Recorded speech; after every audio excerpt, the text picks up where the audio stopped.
Unnao rape case में दोषी BJP के पूर्व विधायक कुलदीप सिंह सेंगर को तगड़ा झटका लगा है सुप्रीम कोर्ट से।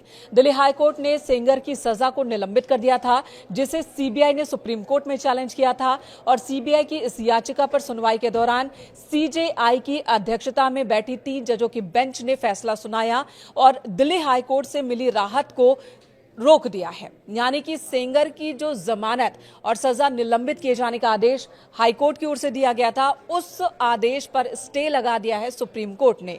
चीफ जस्टिस ऑफ इंडिया ने क्या टिप्पणी की, क्या कहा, यह मैं आपको बताऊंगी। इससे पहले बता दूं कि सीबीआई ने किस आधार पर दिल्ली हाईकोर्ट के फैसले को चुनौती दी थी। सीबीआई ने एक याचिका लगाई थी सुप्रीम कोर्ट में और कहा था कि दिल्ली हाईकोर्ट ने जो फैसला सुनाया है उससे पॉक्सो एक्ट की जो विचारधारा है, पॉक्सो एक्ट का जो उद्देश्य है, वो उद्देश्य प्रभावित होता है, कमजोर होता है और ऐसे मामले में इससे बहुत गंभीरता से लेने की जरूरत है।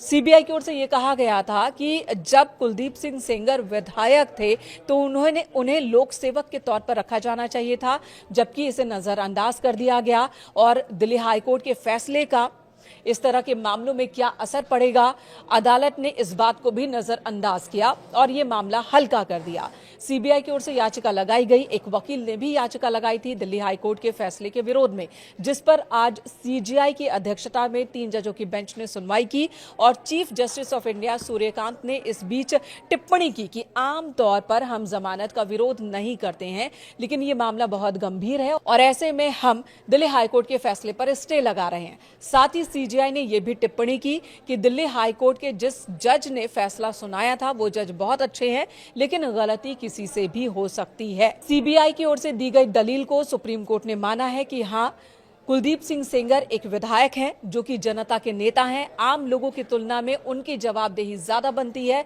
और ऐसे में इस मसले को बहुत गंभीरता से लेना चाहिए था, जो कि दिल्ली हाईकोर्ट ने नहीं लिया।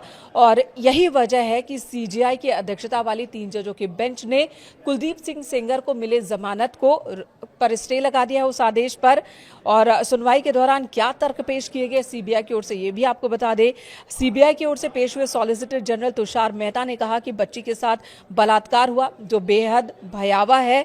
उस वक्त वो महज 16 साल की थी। आईपीसी की धारा 376 और पॉक्सो एक्ट की धारा 5 और 6 के तहत आरोप तय किए गए थे, यानी कि कुलदीप सिंह सेंगर दोषी पाया गया था। ये अपने आप में ही बहुत गंभीर मसला है। इसकी गंभीरता को दिल्ली हाईकोर्ट ने नजरअंदाज कर दिया।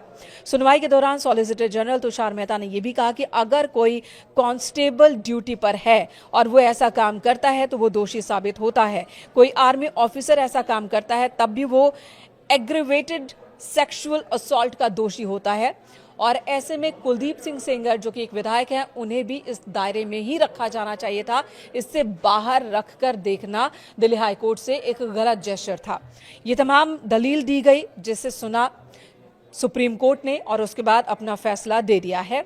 और फिलहाल कुलदीप सिंह सेंगर अभी वो जेल में है। कई और मामलों में भी उन पर केस चल रहा है तो वो जेल में ही है, लेकिन जिस मामले में उन्हें राहत मिली थी दिल्ली हाईकोर्ट से, उनकी सजा को आजीवन कारावास की सजा को निलंबित किया गया था, उस मामले में भी फिलहाल दिल्ली हाईकोर्ट के उस फैसले पर रोक लग गई है। यानी कि उस मामले में भी सेंगर जेल में ही रहेगा। अभी आपको बता दें कि आज सुनवाई से पहले पीड़िता अदालत पहुंच गई थी, लेकिन तभी वहां उसकी तबीयत बिगड़ गई, जिसके बाद अस्पताल ले जाया गया। हालांकि सुनवाई के दौरान पीड़िता एक बार फिर अदालत पहुंची और उसके सामने ही इस मामले की सुनवाई सुप्रीम कोर्ट में हुई और सुप्रीम कोर्ट की ओर से ये फैसला लिया गया। इधर इस पर सियासत भी जारी है।